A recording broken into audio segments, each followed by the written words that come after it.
You are listening to The Diary of a Wannabe Writer, presented by Richard A. Boxshall, in which I chronicle my life and attempts to become a professional writer by, doing some writing daily, hopefully. Hello, it's Friday the 30th of August 2024. You are listening to The Diary of a Wannabe Writer, and I'm sitting today in a hotel room in Philadelphia in the United States of America, having worked on the flight that flew me here yesterday. And it's a 5-hour time difference. So as I'm recording this, it's approximately 1:45 in the afternoon at home in the UK. And it's 5 hours behind here in America. So it's just coming up to 10 o'clock, 10:15 in the morning. And I haven't actually been, what's the word for it? I have done some work. So we have, when we work on the flights, we do have breaks. I was going to say minimal breaks, but this wasn't actually that short a one, depending on the length of the flight. So we got an hour and 20 minutes break. And I spent most of that time, because it's in a little bunk room, so it's not like we can sit up and read a book or do stuff. We've got bunks. So I sort of lay there thinking about what needs to happen in the next few chapters that I need to write. And I know I've kind of detailed them in a recent podcast, so I'm not going to talk about them now. But there's bits I'm looking forward to writing. There's an idea I've had that's quite gross, and I don't know if it's going too far, and so I'm going to think about it. But it's in chapter 38, the chapter of death, where a lot of the supporting cast, we find out how they die. There's a rather nasty character called Mr. Clayton. He's the one who he bullies and tortures Danny, and he's also the one that effectively sexually assaults Claire, the Scottish nurse that has now become Carl Tucker's interface with Gaia. And I want something really nasty to happen to him, and I've got a quite perverse sense of humour, so I need to rein that in, because I kind of want I want trees to kill him, but I need to make it not in a sort of nasty comic book way, getting revenge for what he did for Claire, and having a tree do something as unpleasant to him as he did to her. But I have got an idea of a way of presenting it that isn't graphic and isn't sexual at all, but is just unpleasant, of how he dies. And so I'm sort of thinking about that. And then when I got to the bus, we actually, it's not a long journey from the airport to the hotel. It's about half an hour. They can be very long depending on where you are. Or sometimes it's not even, it's not even distance. It's just traffic. Like New York, we're not that far from the hotel, but New York traffic is horrendous.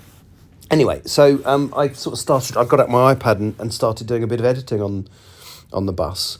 And something a little bit unusual is happening. Normally when I edit, the chapter gets shorter, not necessarily by a huge amount, but the chapter gets shorter. And actually, because I wrote it quite quickly, there's a few bits where I think that's not as elegantly written as it could be, and it doesn't explain it quite as well, and it's making assumptions about the reader's knowledge. And so, it's only I'm about halfway through the chapter, doing my what I call my screen sweep, although this isn't going to be the proper screen sweep. I'll do that probably on a live stream, but this is just me going through what I've written and tidying it up, and a couple of silly things, like I just got a wrong character's name in there at one point. I mixed up Sayers and Oakley somehow. And so I've just done a bit of, about half the chapter now. So I've done the scene where Gaia tests Marianne and basically gets them to agree to sacrifice their life to save Mackenzie. And the fact that they are willing to do that has now left the trees thinking, or left this particular entity in the tree thinking, okay, these creatures are slightly more complex than I considered. And, although I know what Mr. Clayton did to Claire, it would appear that was an atypical form of behaviour, and then maybe they're not just animals. So, it's set off a train of thought within the tree, which is going to culminate with the imprisoned tree, or the imprisoned entity within the imprisoned tree, actually advocating for the Yggdrasil plan, which is to save humanity, rather than the Ragnarok plan, which is just to wipe them all out. The problem is that tree's not connected to the network anymore. The fact that Carl Tucker and Sayers tricked the tree into this new sugar production, not knowing, or the tree didn't know the side effects were that the chemicals that create the sugar destroy the mycelia around the tree, preventing its ability to communicate with the rest of the tree network. So basically the good guys have got a problem now. They've got somebody who will advocate for them, but they are unable to move into the rest of the network and tell people about it. So that's basically what's got to happen in the last few chapters. They've got to work out a way of getting this entity back into the main network, and make because Ragnarok's happening anyway, can't prevent it. Trees are going to wipe out the human race. But if this creature that formerly stood for wiping everybody out now stands for, okay, we'll go with Yggdrasil's plan, we will save a small number. So that's basically what's got to happen. So, yeah, I'm not going to get loads done today. I'm quite tired. Again, even a short flight, and it was only a 7 hour, 10 minute flight. 7 hour, 10 minute flight is still it's a long day when you add on briefing in front of it, my car journey in front of it.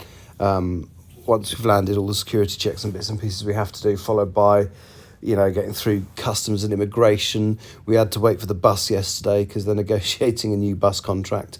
So instead of one bus bringing the new crew in and one bus taking the old crew to the hotel, it's the same bus. So we had to wait for the other crew to arrive, wave at them and smile at them, and then get on that bus. So we waited about 15 minutes, and then obviously got to get to the hotel, check in. So it's a long day. I enjoyed it, but it was a long day. So I'm just going to crack on, do a bit more of this editing in my hotel room. I'm not going to do much here, to be honest.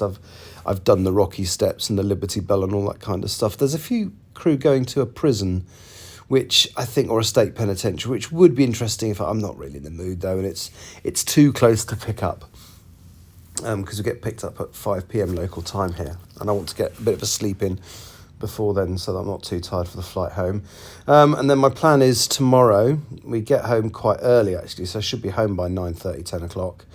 And what I want to do, what my plan is basically, is to have a little sleep and then do some proper editing. I will hopefully do it as a live stream as well, but I'm going to do my screen edit, and then I want to do my paper edit, which is effectively the one I do as part of my sign-off of the chapter, at least in this iteration.